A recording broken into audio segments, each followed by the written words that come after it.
존경하고 사랑하는 국민 여러분, 존경하는 국회의장과 선배 동료 의원 여러분, 정호원 국무총리를 비롯한 국무위원 여러분, 새누리당 서울 강남갑 심윤조 의원입니다. 남북 당국회담이 하루 앞으로 다가왔습니다. 작년 말 이후 북한의 장거리 미사일 발사, 3차 핵실험, 개성공단 폐쇄 등으로 안보 위기가 고조 일로에 있던 한반도 정세가 최근 대화 국면으로 전환되는 양상을 보이고 있습니다. 북한이 우리의 대화 제의를 수락하게 된 것은 유엔의 대북 제재에 중국의 동참, 북한의 비핵화를 위한 한미중 3국 간의 공조, 그리고 북한의 내부 상황 등이 복합적으로 작용했다는 것이 일반적 관측입니다.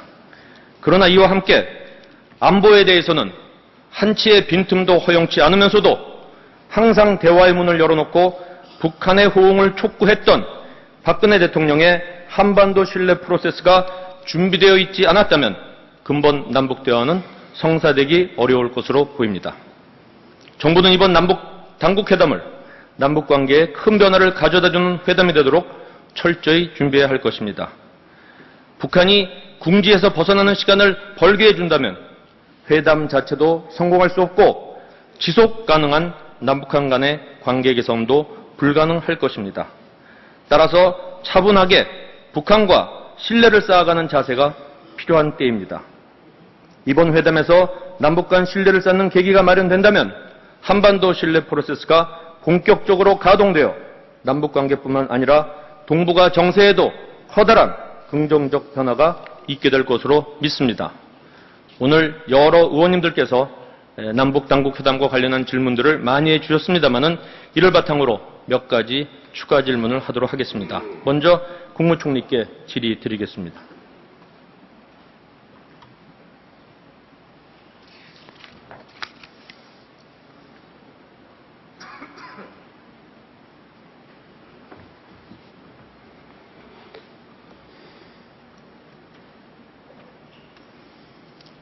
총리께서 오늘 하루 종일 수고 많으십니다. 감사합니다. 네. 이제 5년 만에 남북 회담이 재개가 되는데요. 당국 회담이 국민들은 사실 기대와 함께 우려도 갖고 있는 것이라고 봅니다. 그 기대를 본다면은 한반도 신뢰 프로세스가 본격적으로 이제 가동이 돼서 남북 간의 관계가 개선되고 이 한반도에도 평화와 공용의 어떤 기틀이 마련되지 않을까 하는 것이겠고요. 우려라 그러면 북한이 나름대로의 상황을 이용을 해서 현재의 궁지에서 모면하는 시간을 버는데 오히려 이용되는 것이 아닌가 하는 우려가 있다고 봅니다. 저희가 북한과 교섭을 할 때 항상 그 악마는 디테일에 있다 이렇게 말하고 있습니다. 들어보신 적 있으시죠? 네. 이번 남북회담에서 우리가 경계해야 될 디테일이 있다면 뭐라고 생각하십니까? 지금 의원님께서 말씀하신 대로 그런 기대와 우려가 있다는 것을 잘 알고 있습니다. 회담을 앞두고 있는 상황에서 여러 가지 얘기로 왈가왈부하는 것은 회담에 도움이 되지 않기 때문에 자제하는 쪽으로 이해해 주시기 바랍니다. 네, 오늘 총리님께서 그 회담을 앞두시고 계속 신중한 답변을 해주시는 걸로 이해를 하겠습니다. 저는 그 북한의 그러니까 소위 악마를 방지하기 위해서는 우리가 원칙을 지키는 것이 필요하다 이렇게 보고 있습니다. 한반도 신뢰 프로세스라는 게 대화만 하자는 것이 아니고 또한 그 억지력만 하자는 것이 아니고 이 억지와 대화를 공유한 상당히 균형 잡히고 능동적인 상황 타개를 위한 이론적 근거다. 저는 그렇게 생각하고 있고요. 그것에 따라서 우리가 그 이번 회담에서도 어떤 원칙을 지켜나간다면 저는 먼저 국민의 재산과 생명을 지키는 것이 정부의 가장 중요한 책무이다. 이것을 잊지 말아야 되겠고요. 그런 점에서 대화가 재개되더라도 단순한 현 상황을 과거에 어떤 기준에 어떤 순간에 원상 회복하는 것만으로는 문제 해결이 되어서는 안 되겠다. 재발 방지를 위한 확실한 방안이 강구되어야 되겠다 하는 것입니다. 이것은 개성공단도 마찬가지고요. 금강산 관광재개도 마찬가지다. 이렇게 보고 있습니다. 그리고 이와 함께 향후 남북관계가 지속 가능하게 발전을 하려면은 확실한 신뢰 구축이 필요하다. 신뢰가 없기 때문에 신뢰가 지금 소위 정말 제로 이하이기 때문에 약속이 지켜지지 않고 남북관계가 계속 조금 진전했다가 후퇴하는 그러한 악순환이 반복된다 이렇게 보기 때문에 아까도 말씀드렸지만 차분히 신뢰를 쌓는 자세가 중요하고 이와 함께 어떠한 계기가 마련이 된다면 담대하고 유연하게 북한의 어떤 큰 변화를 유도하려는 우리의 노력이 필요하다 이렇게 보는데 총리께서는 어떤 견해를 갖고 계십니까? 의원님 말씀에 전적으로 공감하고 정부도 그와 같은 기조하에서 대하고 임하고 있다는 것을 말씀드립니다. 수고하셨습니다. 네. 다음 통일부 차관 나와 주십시오.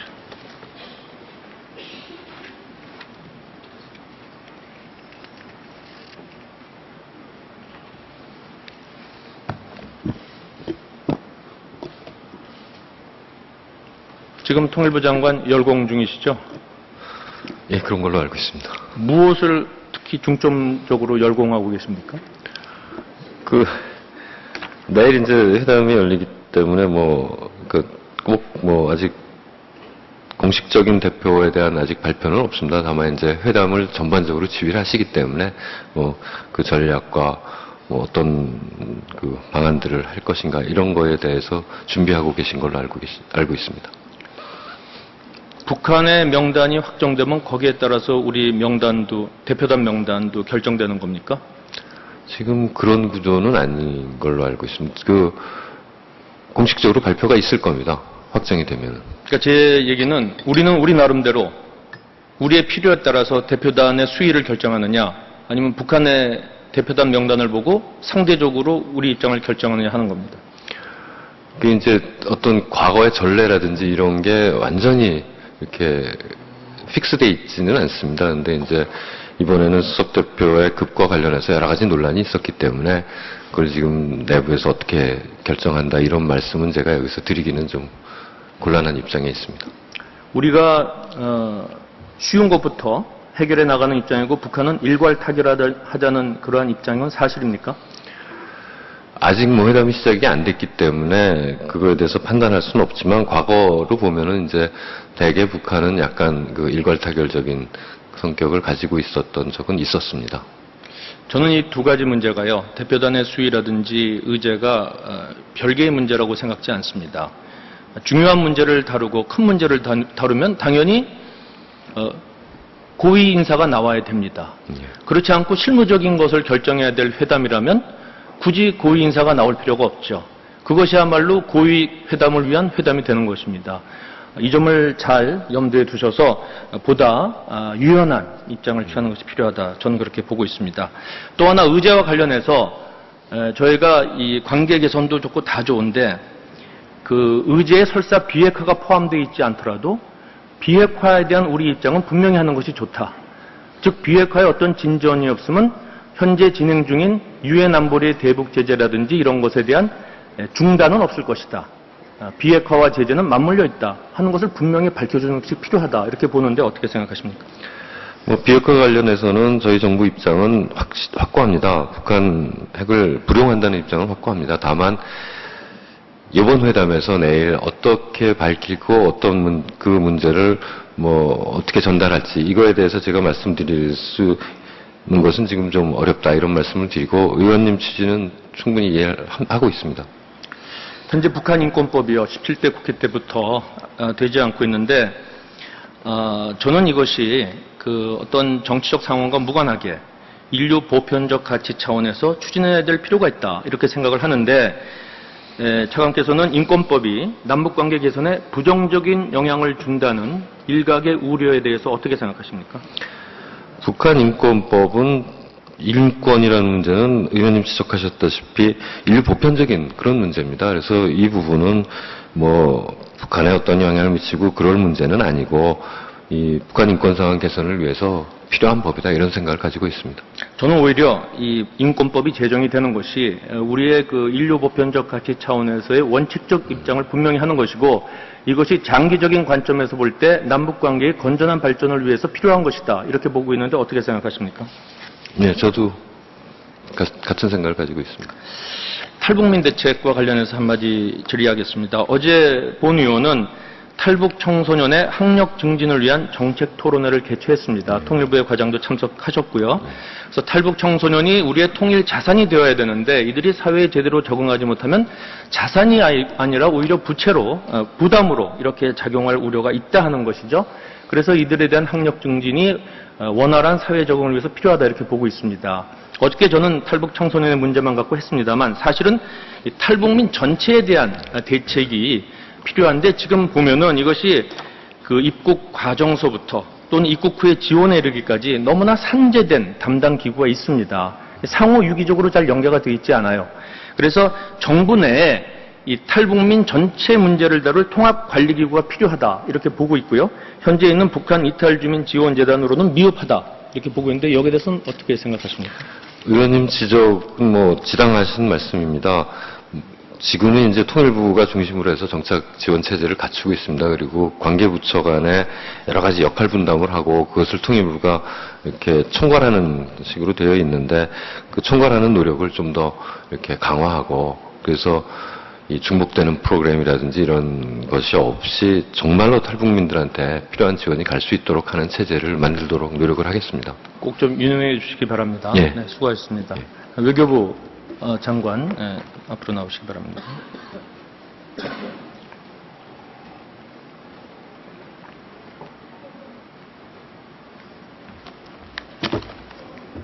장관이 안 계시는 동안 차관께서 고생을 굉장히 많이 하셨습니다. 죄송합니다. 장관께서 계셨으면 좀 더 효과적인 답변이 가능했을 텐데 하나는 아쉬움이 있고요. 우선 최근에 있었던 미중 정상회담과 관련한 질의를 하겠습니다. 신형 대국 관계가 이제 중미 간에 미중 간에 설정된 것으로 보도가 되고 있습니다만 이 신형 대국 관계의 의미는 무엇입니까? 신형 대국 관계는 원래 새로운 강국이 등장하게 될 때 강국 간의 이제 긴장과 마찰이 얘기되는 그와는 달리 중국의 입장에서는 미국과 특히 미국과 원만한 그런 평화로운 관계를 조화로운 관계를 이제 유지하고 싶다 이런 새로운 하나의 담론입니다. 그러니까 미중 간의 관계가 대립보다는 협력과 공존을 더 그쪽에 비중을 두고 발전해가는 것이다. 이렇게 이해를 하게 되는 것이고 네. 이것은 G2 시대의 도래를 분명한 도래를 알리는 것이고 다른 말로 표현하면 중국의 발언권이 더 강해지는 것이다. 이렇게 이해를 해도 되겠죠. 그렇게 보실 수 있겠습니다. 근데 그 미중 간에 이제 비핵화에 합의를 하면서 북한에 비핵화입니다. 이것이 신형 대국 관계에 시험되다 하는 그 언론의 해석도 있습니다. 그런데 구체적으로 들어가서 가령 북미 회담이라든지 육자 회담과 관련해서는 미중 간에 미묘한 입장 차이가 있는 것 같아요. 중국은 가급적 조속히 대화를 하라는 것이고 미국은 북한의 비핵화 조치가 선행되지 않으면 회담은 곤란하다 하는 것인데 여기에 대해서 이러한 해석이 맞다고 보시는 겁니까? 이번 회담 결과를 발표할 때 약간의 이제 미묘한 그 표현의 차이는 있습니다. 그러나 이제 양재치 국무위원이 밝힌 것처럼 이번 미중 정상 간의 비핵화의 그 원칙과 목표에서는 동일한 입장을 취했다 하는 아주 상당히 중요한 발언을 했습니다. 또 미측 발표 이야기에 되면 심지어는 북한의 핵보유국 지위를 인정하지 않기로 했다는 그런 말까지 이제 설명을 했습니다. 이 정도로 이제 미중 양국 정상 간에 상당히 깊이 있는 그런 얘기가 한 것 같습니다. 미국의 입장에서는 작년 2월 29일 그 합의 이후에 단순히 비핵화 회담으로 단순히 육자로 돌아가는 것 자체로는 부족하다. 왜냐하면 3차 핵실험 이후에는 북한이 진정성 있는 행동을 구체적으로 보여줘야지만 믿을 수 있다 이런 입장이기 때문에 지금 현재도 그러한 입장을 유지하고 있고 저희도 한미 간의 조율하는 과정에서 단순히 육자회담으로 돌아가는 것만으로는 좀 부족하지 않겠는가 하는 생각을 갖고 있습니다. 장관께서는 지난번 언론과의 인터뷰에서 대화를 위한 대화는 하지 않겠다 하는 발언을 하셨죠. 그것이 대화를 거부하는 것은 아니다. 저는 그렇게 설명을 하고 있는데 맞습니까? 네, 맞습니다. 대화를 거부한다는 것이 아니라 좀 진정성 있는 태도를 보여달라 이런 말씀입니다. 네. 그리고 언론의 해석에 의하면 비핵화가 대화의 전제 조건인 것처럼 보도가 되었는데 거기에 대한 분명한 입장을 좀 말씀해 주시기 바랍니다. 이 한미 양국 간에는 이 비핵화 회담과 관련해서 전제 조건이라는 말을 쓰지 않습니다. 작년 2월 29일 저희가 그런 합의 이후에도 그 표현을 pre-steps 그러니까 비핵화 회담, 육자회담을 갈 때까지 진정성 있는 태도를 보이는데 필요한 몇 가지 그런 사항들을 저희가 나열한 것입니다. 그래서 전제 조건이라는 말보다는 북한이 성의 있는 태도, 성의 있는 조치 이렇게 보시면 되겠습니다. 그래서 저는 그 비핵화가 대화의 전제 조건이 아니고 비핵화는 대화의 목적이다. 그리고 대화를 하는 과정에서도 비핵화의 진전이 없으면 제재는 계속되는 것이다. 왜냐하면 과거 북한이 회담에 응하면서 제재를 부과하는 측하고 어떻게 회담을 하느냐. 그래서 제재 부과를 먼저 요구를 했는데 그것을 절대 들어주면 안 된다 하는 입장을 갖고 있는데 어떻게 생각하십니까?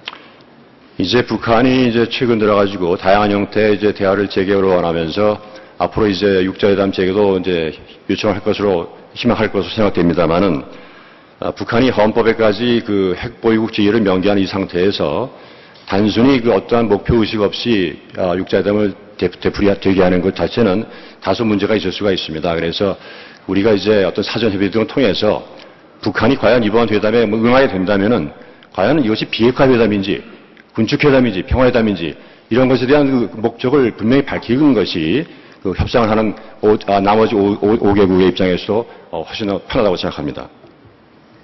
그러니까 전제 조건이 아니고 목적임을 분명히 밝혀야 된다 하는 것으로 이해하면 되겠죠. 일단 그 목표가 무엇인지는 분명히 밝혀야 될 것으로 생각하고 있습니다. 알겠습니다. 탈북자 대책과 관련해서 오늘 여러 질문이 나왔기 때문에 생략하고요. 오늘 아침 어떤 원로 외교관의 언론 인터뷰에 의하면 이렇게 이야기했습니다. 우리 제1공관의 국무원들이 탈북자가 대한민국의 국민이라는 것과 이들의 기본적 인권을 반드시 지켜야 한다는 확고한 신념이 있다면 주재국이 우리의 입장을 존중할 것이다. 이렇게 얘기를 했는데 여기에 대해서 어떻게 생각하십니까? 저희 그 탈북자 루트에 관련되는 모든 공관장들은 또 공관 직원들은 탈북자 한 명이라도 어떠한 생명과 안위에 지장이 없도록 이러한 문제가 발생할 때부터 마지막 저희 한국에 입국할 때까지 최선을 다한다는 자세로 임하고 있습니다. 그렇기 때문에 저희 입장에서는 이번 해당되는 나라의 경우에 결과적으로는 좀 안타깝게 생각하고 있습니다만은 앞으로 이러한 것이 보다 철저하게 좀 잘 안전하게 이송될 수 있는 노력을 할 것이고요. 시스템 점검을 할 것입니다. 그러나 이것뿐만이 아니고 이 탈북민들에 관련된 모든 이해관계자들이 앞으로 보다 책임감을 갖고 대통령께서 말씀하신 것처럼 책임감을 갖고 지금 지혜를 모으는 그런 노력이 필요합니다. 이것은 앞으로 반드시 지켜져야 되는 그런 하나의 중요한 자세가 아닌가 생각됩니다. 저도 제1공관을 국정감사 등을 통해서 다녀본 경험에 의하면 우리 제1공관 근무원들의 정신자세, 책임감이 정말로 중요하다 하는 걸 느끼고 있습니다. 오늘 장관께서 답변하신 그러한 내용을 확실하게 자신 있게 답변할 수 있도록 제1공관 근무원들의 정신자세, 책임감 다시 한번 강조해 주시기 바랍니다. 다음엔 한일 관계에 대해서 한마디만 여쭤보겠습니다. 현재 일본 정치 지도자들의 과거사 왜곡 동향, 참으로 개탄스럽고 우려스러운 일이 아닐 수 없습니다. 그런데 이것 때문에 한일 관계를 이대로 방치해도 좋은 것인지, 한일 관계의 앞으로 더 나은 발전을 위해서 어떠한 전략을 갖고 계신지에 대해서 간략히 언급해 주시기 바랍니다. 네. 지금까지 한일 관계가 꼬일 때마다 이제 누가 원인 제공자는 문제가 있습니다만은 크게 보게 되면 이런 긴장이 있을 때마다 몇 가지 요소가 있습니다. 일본 측의 요인이 있고 또 저희 측의 요인이 있을 수 있고 여러 가지 국제적인 여건이 있을 수가 있습니다. 그러나 저희 신정부가 출범하면서 분명히 밝힌 것은 한일 양국 관계를 안정적으로 갖고 가겠다는 분명한 목표를 제시했고 또 그런 노력을 하고 있었습니다. 그러나 결과적으로 일본 측이 이제 그동안 몇 달 동안 보여준 태도는 이러한 저희 의지에 부합하지 않는 그러한 실망스러운 것이었습니다. 그래서 앞으로 저희는 한일 관계 안정적인 관계로 유지하기 위해서 많은 노력을 할 것입니다. 또 나름대로 시간 계획과 또 그런 목표를 갖고 있습니다. 그러나 손뼉도 말초하지 소리가 나듯이 일본 측에서 성의 있는 자세를 보여주는 것이 필요하다고 생각되고 저희는 과거사 문제에 관해서는 원칙을 갖고 분명히 단호하게 지킨다 이런 말씀을 드릴 수 있습니다만은 그러한 문제 이외의 경제협력 문제라든가 또 국민 간의 교류라든가 이러한 문제에 대해서는 이런 과거사 문제에 관계없이 협력을 강화하겠다는 그런 생각입니다. 한일 간의 관계에도 저는 신뢰 프로세서와 같은 창의적이고 능동적인 접근 자세가 필요하다 이렇게 보고 있고요. 일본의 과거사, 역사, 인식 문제는 일본 스스로의 문제고 일본과 국제사회의 문제다 하는 점에 입각해서 그런 점을 유념해서 국제사회에서 이 문제를 적극 제기하는 방안을 검토해 주시기 바랍니다. 네, 그렇게 하고 있고 앞으로도 그렇게 하겠습니다. 네, 수고하셨습니다. 감사합니다.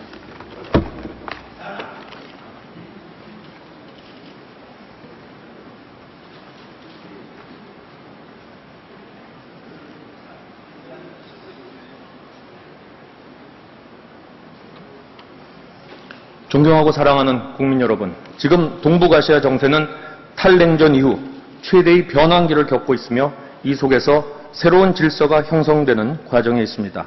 우선 남북한을 비롯해서 미국, 중국, 러시아, 일본 등 이 지역 주요 국가들의 리더십이 모두 바뀌었거나 집권 2기에 들어갔습니다. 이와 함께 중국의 지속적인 부상과 미국의 아시아 회귀 또는 재균형 정책이 맞물리면서 지난 주말 미중 정상회담을 통해 신형 대국 관계가 표방되었습니다. 이는 이제 명실상부하게 G2 시대가 개막된다는 것을 알리는 것이며 국제사회에서 중국의 발언권이 한층 강화된다는 것을 의미하는 것입니다. 한편 일본은 중국의 부상과 북한의 핵 위협에 대응하여 전수방위를 근간으로 하는 평화헌법을 개정하려는 움직임을 보이고 있고 이것이 민족주의와 결합해서 우경화의 양상을 띠면서 주변국의 우려를 자아내고 있습니다. 또한 러시아는 푸틴이 총리에 재취임한 이래 극동지역에 더욱 많은 관심을 보이면서 영내 입지 강화를 모색하고 있습니다. 한마디로 현재 동북아시아는 거대한 변화의 소용돌이 속으로 휩쓸려가는 형국이라 할 수 있습니다. 그럼에도 불구하고 이러한 세계사의 흐름을 읽지 못하고 정권 유지에만 매몰되어 있는 북한은 3대 세습 이후 핵보유국을 목표로 3차 핵실험 강행 등 핵 능력을 계속 강화해 나감으로써 영내 정세를 불안하게 만드는 주요 요인으로 작용하고 있습니다. 동북아 정세의 변화는 우리에게 위기이자 또한 기회입니다. 우리가 남북관계를 해결하지 못하고 주변 각국에게 한반도 정세의 안정을 의존한다면 우리는 새롭게 형성될 영내 질서에서 종속 변수로 남을 수밖에 없습니다. 그러나 우리가 남북관계를 능동적으로 주도해서 한반도의 평화와 번영을 우리가 원하는 방향으로 이끌어간다면 우리는 동북아의 새로운 국제질서 형성의 주역으로 우뚝 설 수 있을 것입니다. 한반도 신뢰 프로세스는 이를 위한 이론적 토대를 제공하고 있습니다. 내일 개최되는 남북 당국 회담이 한반도 신뢰 프로세스를 본격적으로 가동하기 위한 성공적인 첫걸음이 되기를 기대하면서 대정부 질의를 마치겠습니다. 경청해 주셔서 감사합니다.